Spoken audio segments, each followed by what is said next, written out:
Observe नहीं करोगे आप उसको समझ नहीं पाओगे, because it is very difficult to understand words. You hear something that is difficult to process. You see something that is easy to process. Your brain visualizes more easily than what it hears.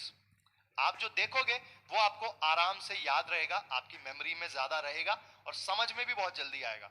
तो basically क्या हुआ, जब cathode और anode terminal बनाए गए थे, gas को ionise करने का जुगाड़ बैठाया गया था, तो मुझे तब तक कुछ पता नहीं चला जब मैंने एनोड को परफोरेट नहीं किया. हमने क्या किया था कैथोड रे की डिस्कवरी में, एनोड को परफोरेट कर दिया था और इधर ZNS लगा दिया था. तब जाके पता चला था भाई कोई रे आ रही है जो सीधी लाइन में ट्रेवल कर रही है, जो कि मैग्नेटिक फील्ड और इलेक्ट्रिक फील्ड से अफेक्ट हो रही है. हमें उसमें घुसना नहीं है डिटेल में, हमें सिर्फ जो हुआ उसके बारे में बात कर रहे हैं हम.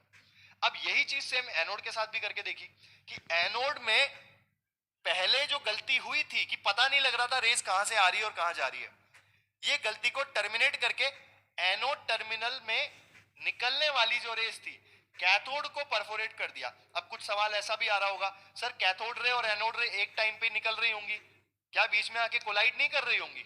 नहीं, ऐसा नहीं है. इनकी ट्रेजेक्टरी डिसाइड की गई थी. हाँ, हो सकता है शुरू में ऐसा हो रहा हो, पर वो मिस्टेक थी तो उसको रेक्टिफाई किया गया कि भाई ट्रेजेक्टरी जो है इस तरह डिसाइड करो. देखो यहां से क्या निकल रही है, कुछ रे निकल रही है ना, तो हमने उसकी डायरेक्शन में क्या कर दिया, होल कर दिया, होल कर दिया, होल कर दिया, होल कर दिया. तो यहां से निकलने वाली रे यहां पे टकराएगी तो कुछ दिखेगा ही नहीं, कुछ भी नहीं दिखेगा, है ना. लेकिन बीच में जो होल है उस कैनाल से होते हुए गुजर रही है. इसी तरह यहां से निकलने वाली जो रे है ये भी तो एक टर्मिनल है, इसको भी तो परफोरेट किया गया था कैथोड रे की डिस्कवरी में. समझ रहे हो? तो ये एक दूसरे की जो बीच में होल्स किए हुए ना, परफोरेट किया हुआ है, उसमें से निकल रही है रेस. ठीक है.